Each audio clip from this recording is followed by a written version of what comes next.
Not here voluntarily. I'm here out of fear, threat, duress, and coercion.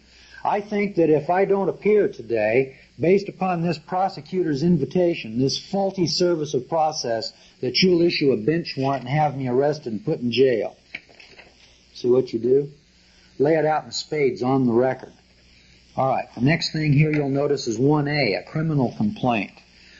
Immediately, when you go to the arraignment, or even when you're going into appeal, I should say now we're going into the appeal. We've already made our objections at the arraignment.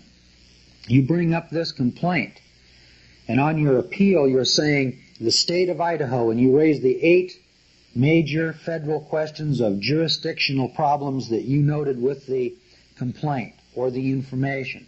This is the state of Idaho versus George Gordon. This is a civil action in a criminal form.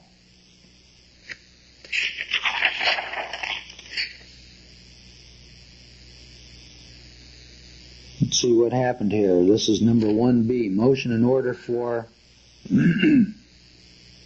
injury to jail and resisting an officer. Well, I think this was the motion in order for dismissal. That's what it was. Yeah, they dismissed the case. That should actually be at the end of this case. Here you have a summons. Number 1C.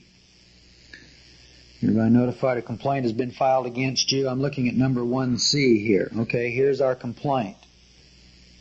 And this is a summons. And this summons is now lawful. It comes from the deputy clerk. Now this is proper service of process. Notice the first service of process was garbage. In fact, in some instances, we don't even honor those. Just ignore them. Don't even go into court. I've done that a couple of times and then walked in and put on the record, I heard rumors on the street that there was a secret hearing today that involved me, and I'd like to have proper service of process, Your Honor. I don't want to listen to rumors on the street corners about secret hearings being held. I want the court to notify me. And in this case, they did. Okay, you'll notice that these very first items then were all administrative and procedural matters. Let's take a look at number 2, the list of charges against the jailers. I don't recognize that one. Statute on the charges. Motion for discovery. Okay, let's take a look at number 4, which says motion for discovery under Rule 16.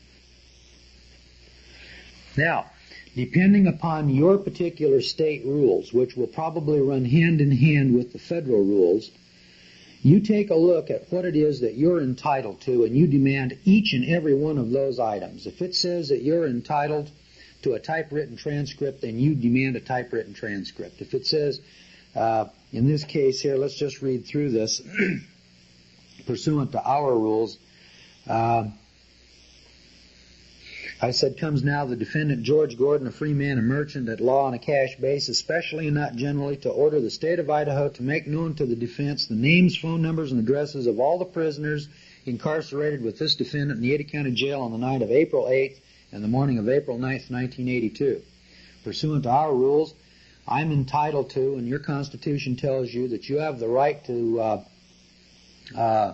process, to bring all witnesses into court. Now, I was in a jail cell, and I think there was 8 or 9 other people in there.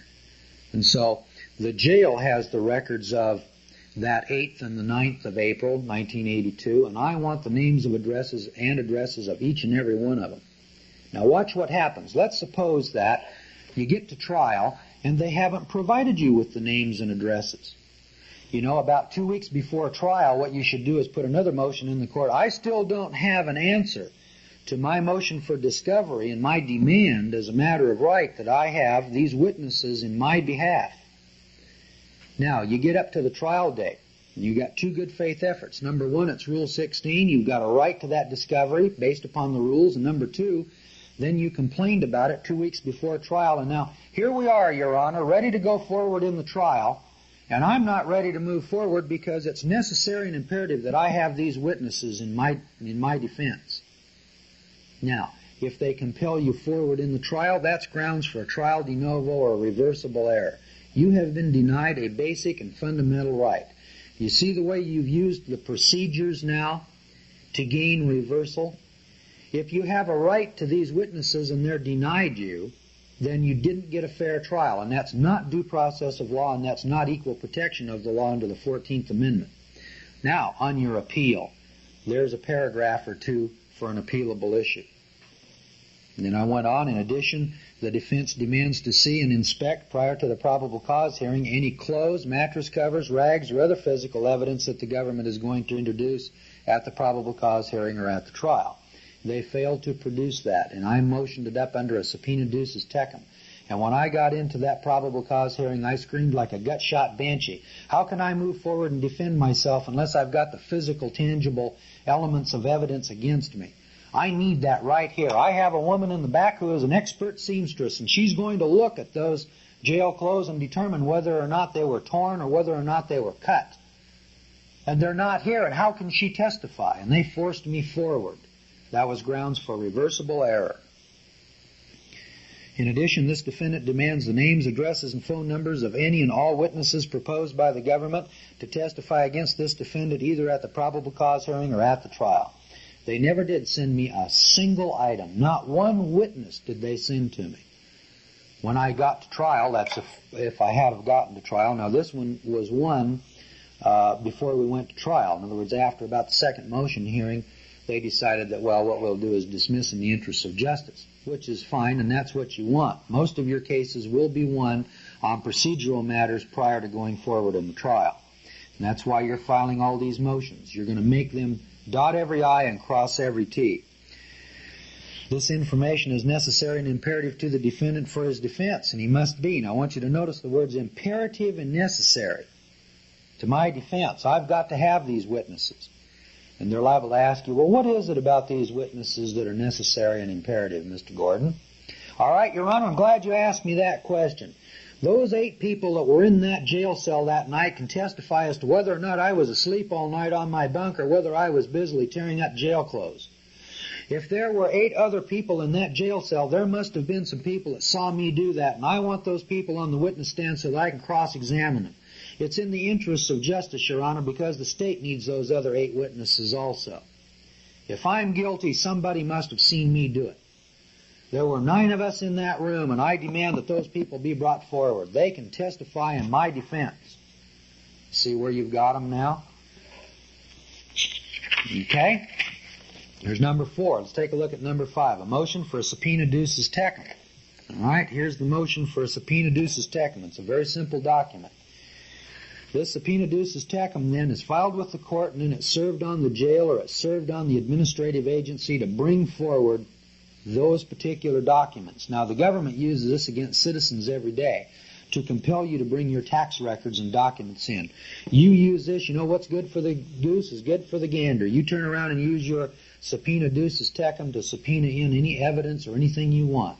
Make them bring in that radar box. You take this and file it with the court and serve it on the Department of Law Enforcement and make them bring that radar unit into the courtroom so that you can have your expert witness and you'll get your radar. Now, there's a lot of people, you know, that have gone through the military services. I can produce 3 or 4 radar experts at any time I want and bring them into court to analyze and inspect that particular kind of a radar unit.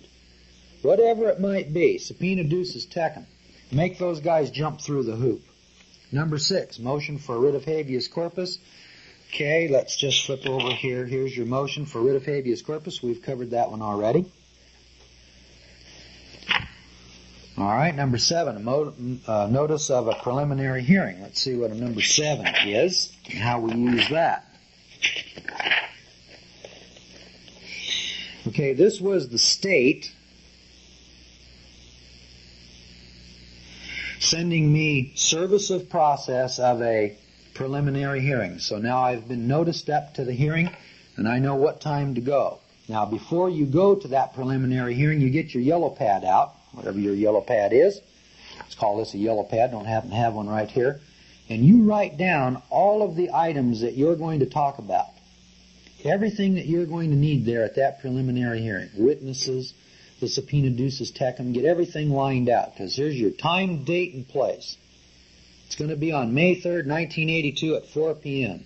I got there at 4 p.m. I don't think we left until 7. All right, number 7 is the notice of preliminary hearing. Number 8 is the Breed versus Powers case on what is a felony. Okay? All right, so here's your court cases. Now remember, one of the first things that you do is go out and copy the statutes that you allegedly violated. And then you're going out and do some investigatory work. For instance, on this one, it was destruction of jails. And they charged me with a felony. So I went to Words and Phrases and looked up felonies. I think I went to Corpus Juris Secundum and looked up felonies. And we took a look and we found some key cases like Wilson versus U.S., which you have in your folder here, that talks about an infamous punishment for an infamous crime. Tells you that a felony is an infamous crime. And I'm going to be threatened with, or I'm in jeopardy of, an infamous punishment. Therefore, I'm entitled to a grand jury, and this information fails. And we argued that. So that what you're looking at here are some of the court cases that I'm going to argue, so that when you go into this hearing, you've got some ammunition. And if you'll notice that I made some underlinings, and I read those underlinings right into the record. Okay? Ex parte Wilson is in here. When you get into that courtroom, you know to argue every motion hearing, every suppression of evidence hearing. Anytime you're going into that courtroom, you need to be prepared with what it is you're going to say. If you walk in there and go, you're not going to make a very good impression. You're going in there, remember to set that record. Every time you walk in there, you keep in your mind, I want procedural errors and I want errors in law. I want this court to violate my rights. When you sit up there and demand counsel of your choice, and oftentimes the way we handle this is we just walk right up and sit down. Neelis will sit down next to me or me next to him, and then the prosecutor will say, well, who is this man on the left over here? And the judge will say, Mr. Gordon, would you identify this man? Why don't you ask him? He looks like he's 21. You know? Now what do you got? Well, who are you? My name's Neelis Cook, and I'm acting as Mr. Gordon's counsel at his behest. And I'm acting here without any pay or remuneration of any kind, and I'm here as his next friend. Well, if you're not a licensed lawyer, well, you're going to have to sit in the back of the courtroom, and then it's time for me to object. Objection, Your Honor. This is my counsel over here, and I demand counsel of my choice. Pursuant to Miranda versus Arizona 436, or whatever it is, 384 U.S. 436. And the judge will throw him out. Best thing ever happened to you. Do you think I need counsel? I can speak for myself. I just want that judge to throw my counsel out so I can raise that as an appealable issue. Well, if I didn't have that and these judges and courts obeyed all the rules, why, they'd convict me. Okay, number 9, motion to dismiss for failure of process. Okay, now here's a motion to dismiss. I'm not going to read through each and every one of these. I'll let you go ahead and read through it so that you can see what my arguments were. It's kind of shortened to the point. Now, here's the way this one works. You walk in there on a motion hearing. Well, I'm filing this motion to dismiss, Your Honor. And I'm challenging the jurisdiction of the court, and I don't recognize this court's jurisdiction. This should probably...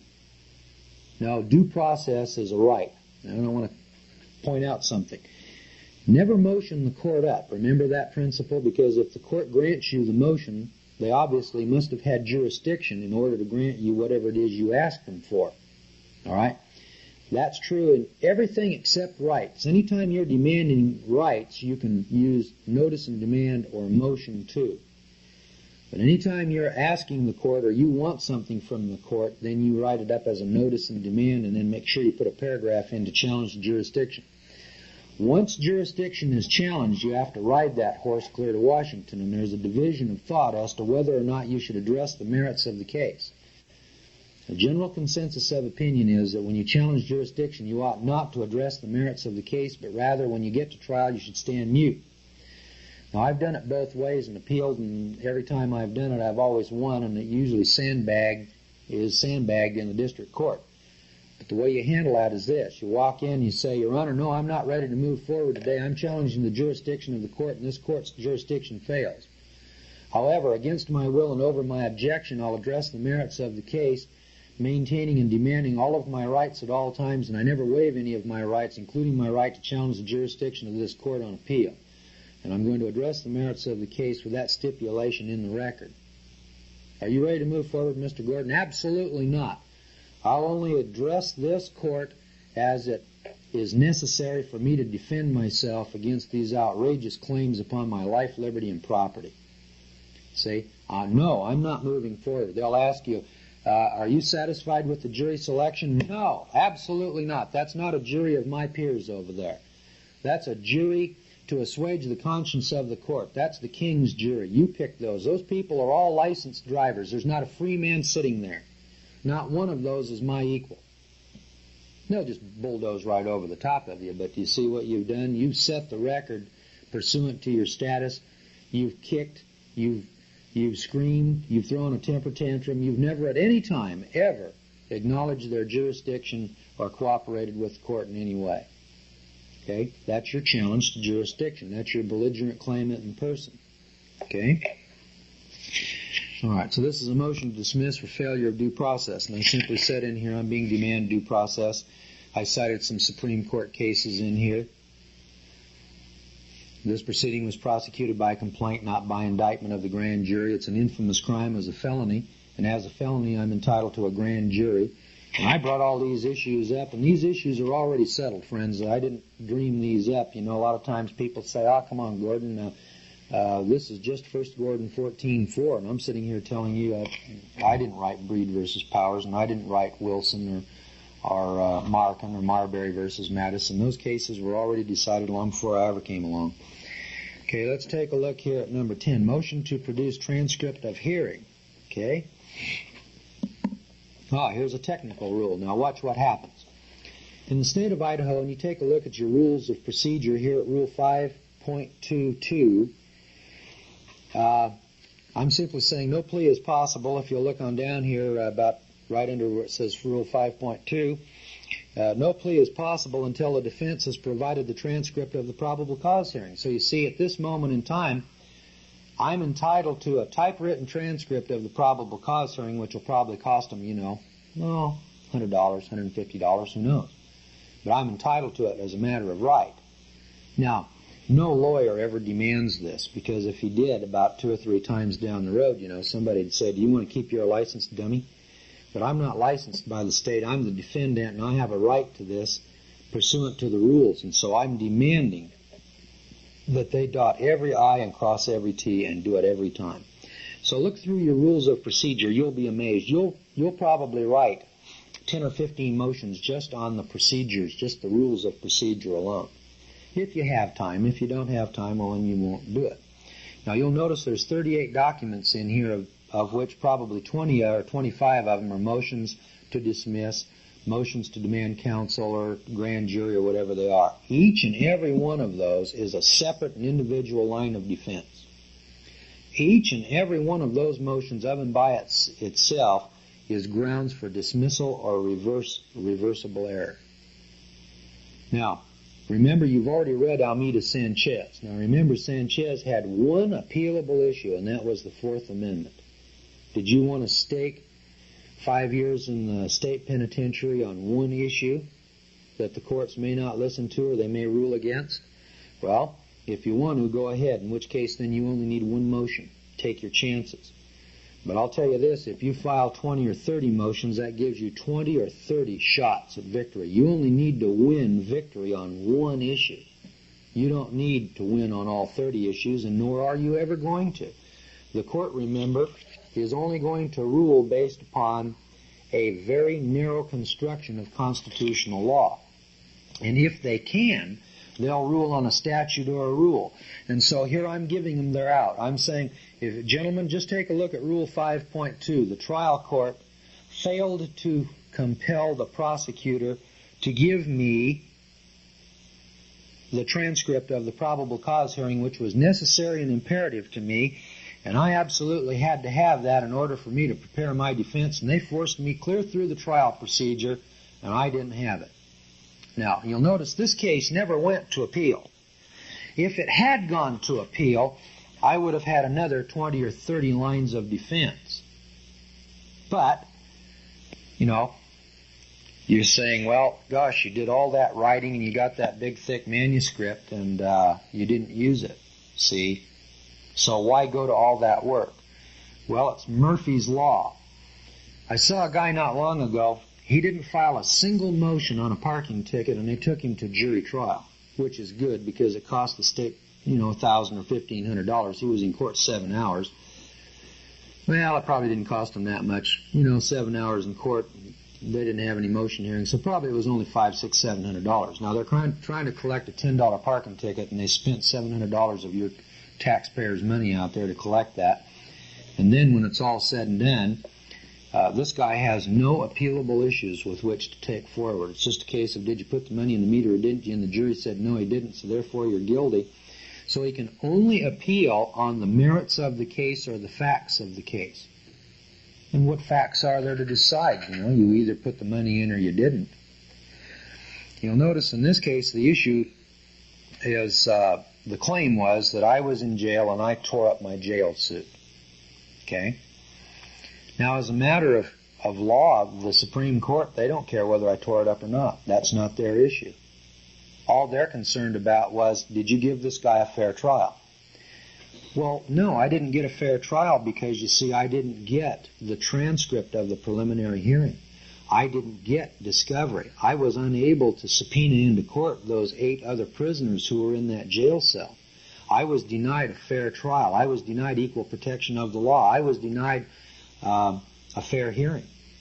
I was denied an opportunity to defend. I was denied counsel. I was denied a grand jury. I was prosecuted by information in violation of the law, in violation of our state constitution in Article 1, Section 8.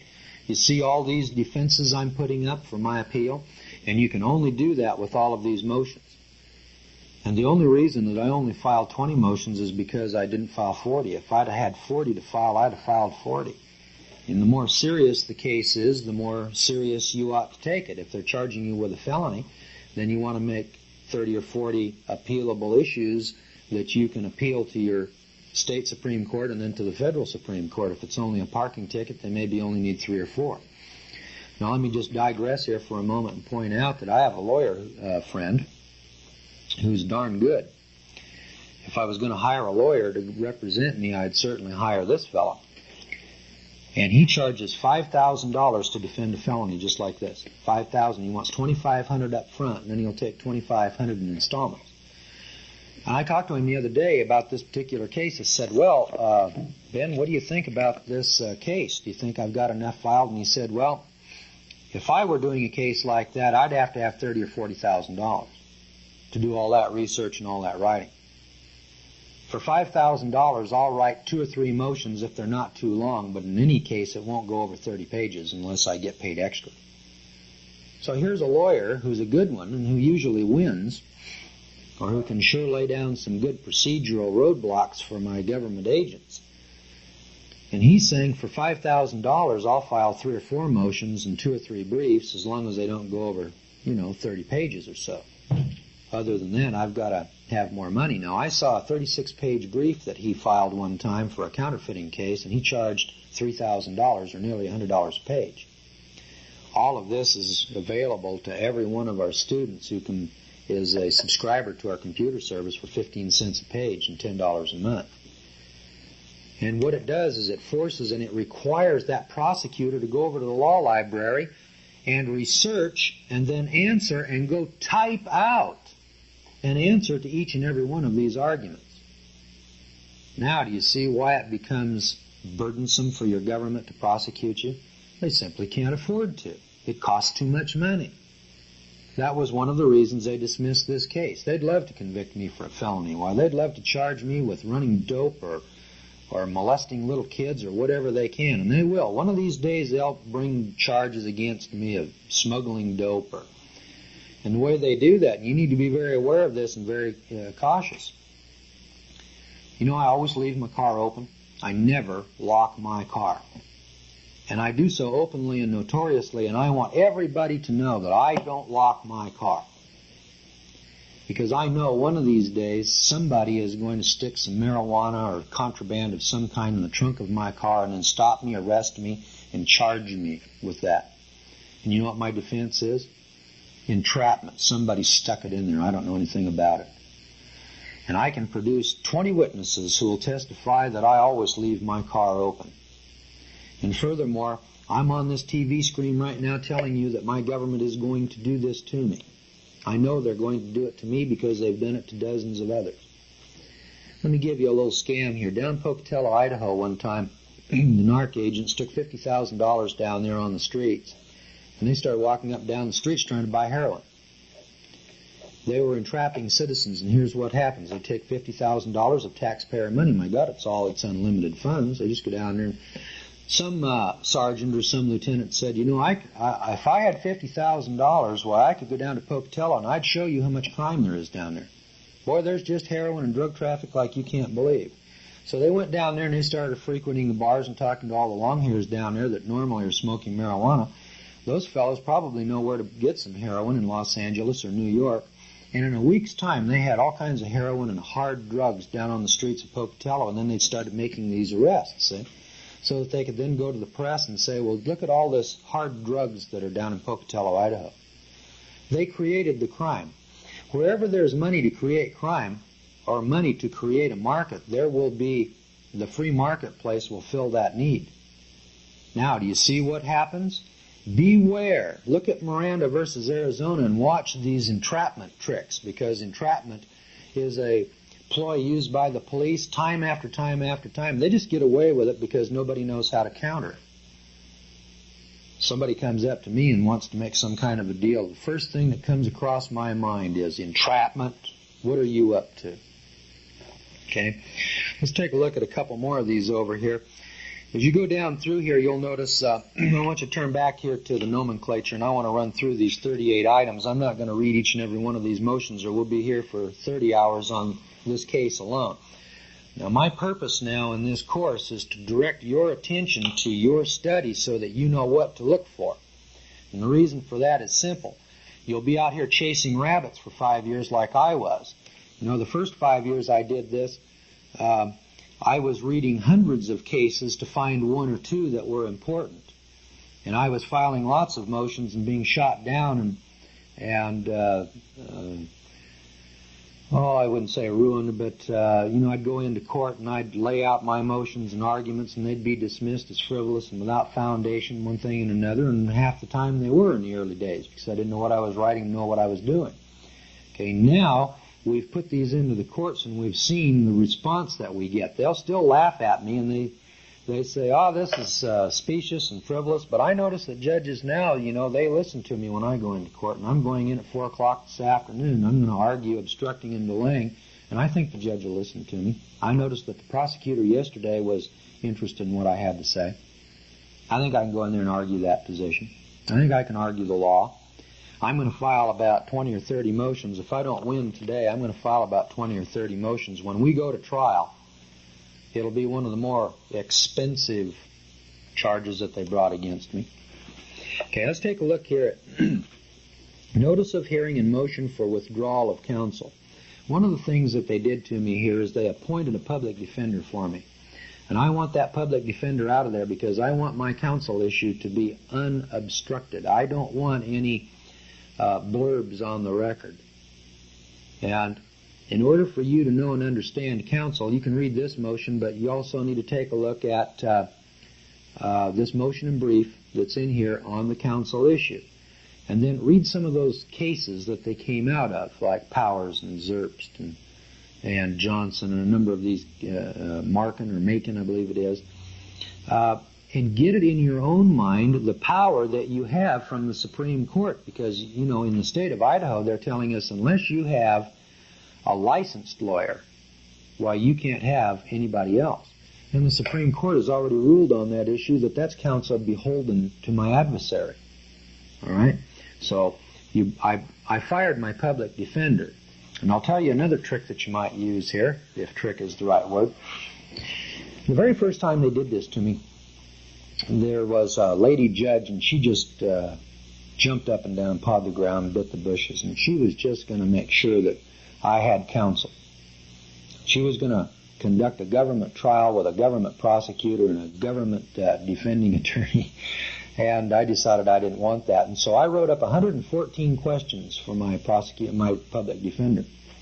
And she handed me a court order, and she says, I'm ordering you to go over here to, here in Boise, I believe it's Klaus Wiebe, the public defender.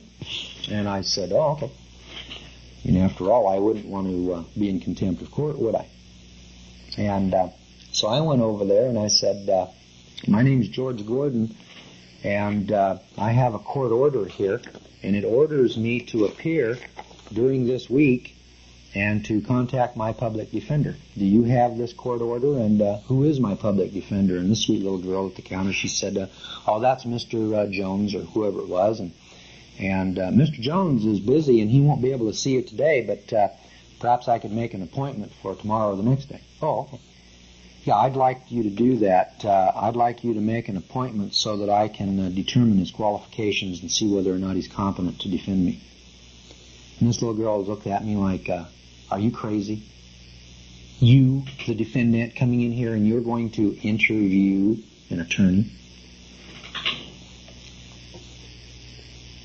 Well, let me ask you a question. You know, if you were a restaurant owner and you wanted to hire a cook, wouldn't you interview him to see if he knew how to bake potatoes? Wouldn't you ask him some questions like, do you know how to charcoal broil a steak? Do you know how to mash potatoes? Do you know how to blanch foods? Do you know how to make a salad? Wouldn't you ask a cook things like that? You know, I used to be in the business world for a long time, and I noticed that when I hired somebody, I used to always invite him in my office, and I'd say, well, now I'm looking for a salesman. Are you a salesman? Oh, yeah, boy, I'm a salesman. Oh. Well, what have you been selling? Oh, I've been selling widgets and whatchamacallits. Oh, okay. How much did the widgets cost that you were selling?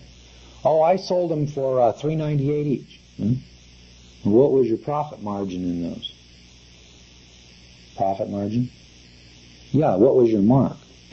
Did you keystone it, or did you take some kind of a lesser mark, or what did you do? And you know, when you're asking a salesman, or you're interviewing a salesman, don't you ask him some technical questions? Does he know what keystoning means?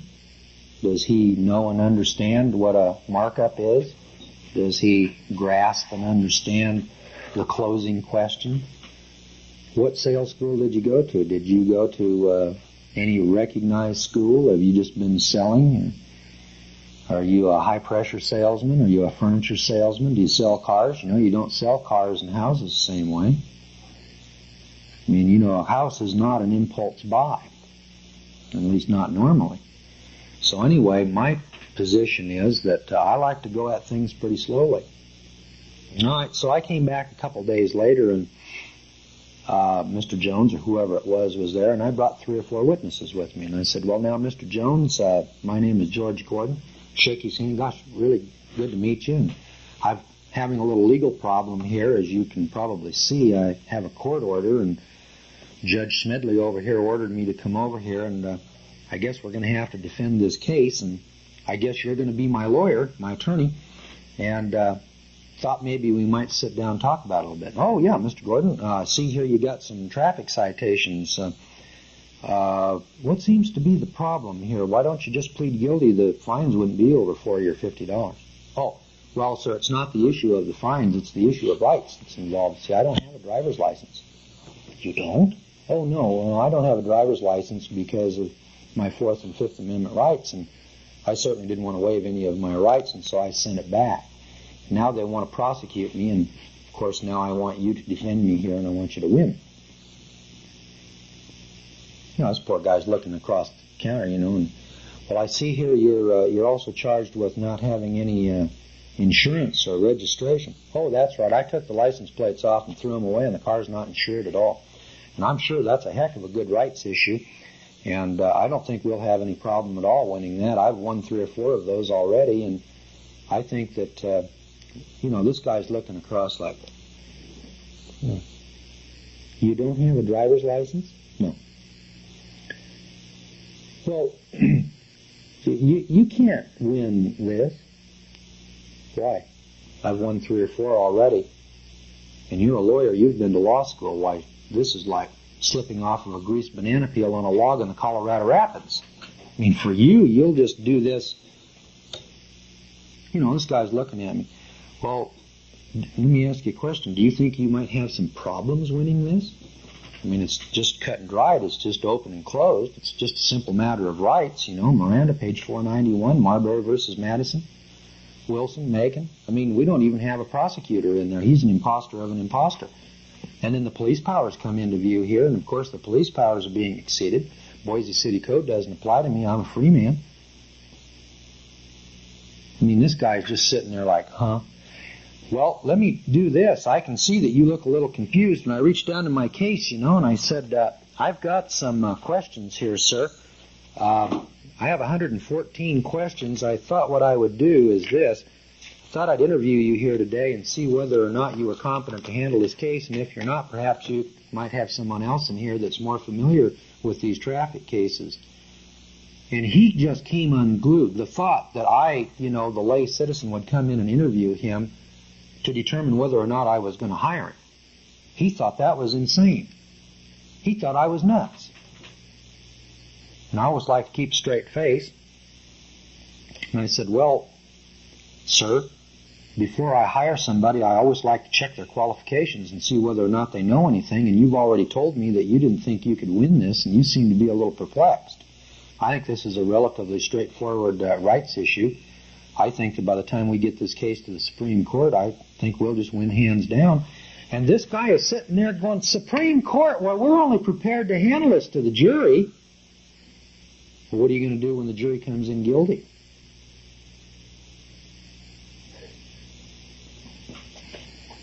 Aren't you going to appeal? Aren't you going to appeal this to the district court and then appeal it on up to the appellate court and appeal it to the state Supreme Court and then take it to Washington? No, we're not. We don't do that. Well, are you going to win with the jury? Well, you don't have a driver's license and you can't win this. Oh, wait a minute. I can win this. I think the problem is you can't win this. This is insane. God, you know, this guy just come unglued. He's out of his seat. This is... I'm a busy man, Mr. Gordon. Why, I've got 80 cases. Oh, and I'm sitting over there, 80 cases? And this would be your 81st case. Well, it's pretty obvious that you're too busy to handle this case. I'll tell you what I think you should do. I think you should disqualify yourself. I really do. I don't think you've got the time. I don't think you've got the expertise. And out of your own mouth, you've told me you can't win. And I think for that reason, you should disqualify yourself. And I'm going to file a motion with the court to disqualify you. I went in the next week to the judge, and, you know, the judge is sitting there. Mr. Gordon, did you follow my court order? Absolutely, Judge. And did you go to Klaus Wiebe? Yeah, I did, and I talked to Mr. Jones over there, and he doesn't want to represent me. I tried to interview him to determine his qualifications, and he was very upset about that, and he wouldn't take my test at all. And I was unable to hire him because I don't really have any confidence in him. And I talked to him about my case, and he didn't think he could win. And he wasn't prepared to argue rights. He didn't think that he could go beyond the jury verdict. He wasn't prepared to file any writs or any motions or any kind of paperwork. And he told me to plead guilty and pay the fine, and I'm not guilty, and I'm not going to pay the fine, and I'm not really sure I have any money to pay it with. And when I brought up the money issue, he thought I was crazy, and I don't have any hard feelings, ma'am, but I'm afraid that this particular fellow is incompetent. Do you have any other suggestions that I might follow in order to get legal advice?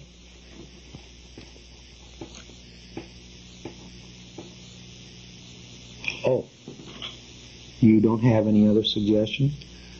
Well, let me make a suggestion. I have my friend over here, Neelis Cook, and he's pretty competent, and he's won a number of these kinds of cases, and he seems to know and understand what I'm doing, and I have great confidence in him, and she just come unglued again.